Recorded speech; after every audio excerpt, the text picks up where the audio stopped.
In 1940, the Soviet Union executed 22,000 Polish officers. Then they blamed it on Nazi Germany, and the world believed them for 50 years. September 17, 1939. While the world watched Nazi Germany invade Poland from the west, the Soviet Union drove in from the east. Poland was crushed between two empires in 27 days. The Nazis took the western half, the Soviets took the eastern half, and in that eastern half, the Red Army rounded up every Polish officer, intellectual, doctor, professor, and priest they could find. Not soldiers who had fought them, not resistance fighters, the educated class, the leadership of an entire nation. By November 1939, over 20,000 Polish prisoners of war sat in three Soviet camps, Kozielsk, Starobielsk, and Ostashkov, men who had surrendered, men who were protected by the Geneva Convention. But here's the thing, Stalin didn't see prisoners. He saw a problem. March 5, 1940. A single document crossed Stalin's desk. It was a recommendation from Lavrenti Beria, head of the NKVD, Stalin's secret police. The document listed 25,700 Polish citizens, officers, intellectuals, landowners, refugees. Beria's recommendation was simple: execute them all. Stalin signed it, not review their cases, not send them to labor camps. He signed a death warrant for 25,000 people with the same motion you'd use to approve a lunch order. The Soviet Politburo co-signed, every single one of them. Within days, the transports began. Polish officers were taken from their camps in groups of 50 to 100. They were told they were being released, going home. Some of them smiled. They were driven to three execution sites: Katyn Forest, Kalinin, Kharkiv.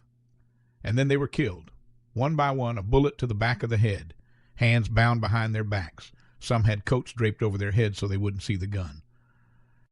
4,421 men were murdered in Katyn Forest alone, buried in mass graves, layered like cordwood.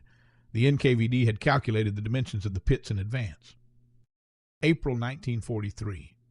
3 years later, Nazi Germany had invaded the Soviet Union and pushed deep into Russia. Now they held the territory around Katyn. German soldiers stumbled upon the mass graves. The Nazis immediately called in the International Red Cross.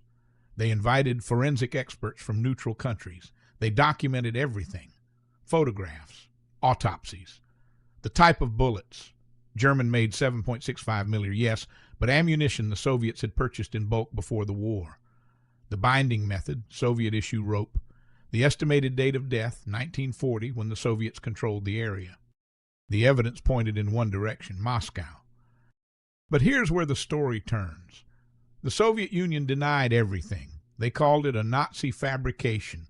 They claimed the Germans had murdered the Poles in 1941 after they captured the territory, and they demanded that the world believe them. And the world did believe them, or at least the West chose to. Franklin Roosevelt knew. His own intelligence told him the Soviets were responsible, but he needed Stalin. The Soviet Union was an ally now, fighting Hitler on the Eastern Front, absorbing 80% of the German war machine. Roosevelt couldn't afford to anger Stalin over 22,000 dead Poles. Winston Churchill knew too.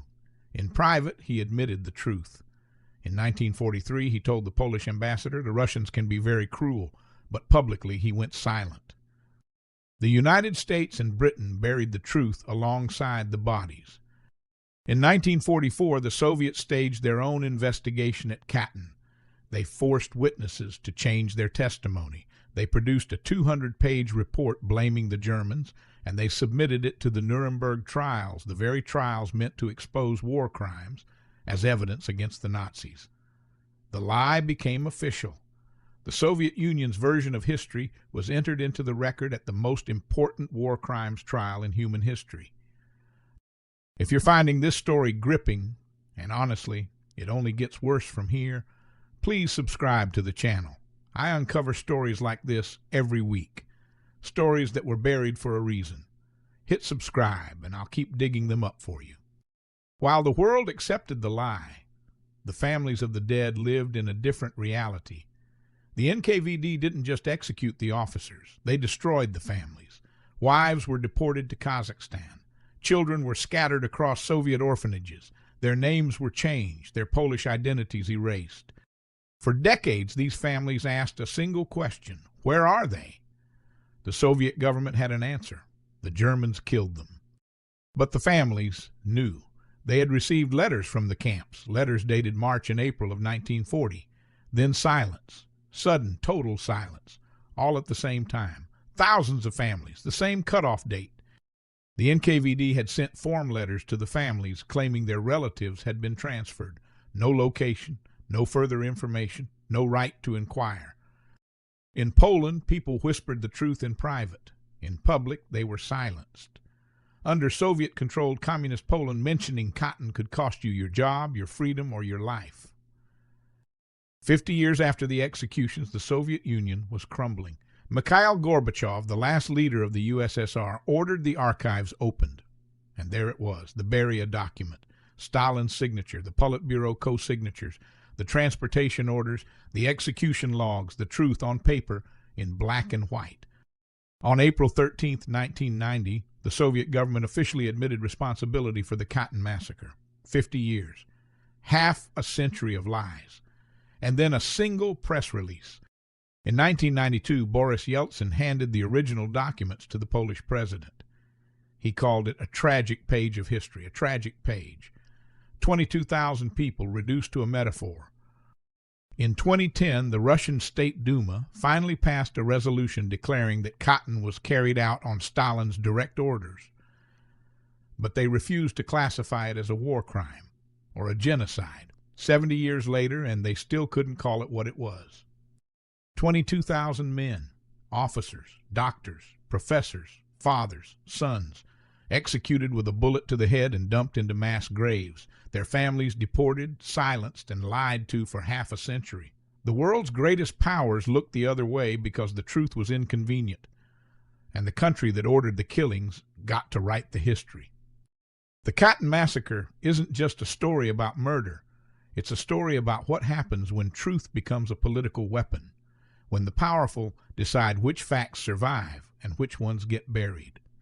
They buried 22,000 people in a forest. Then they buried the truth for 50 years.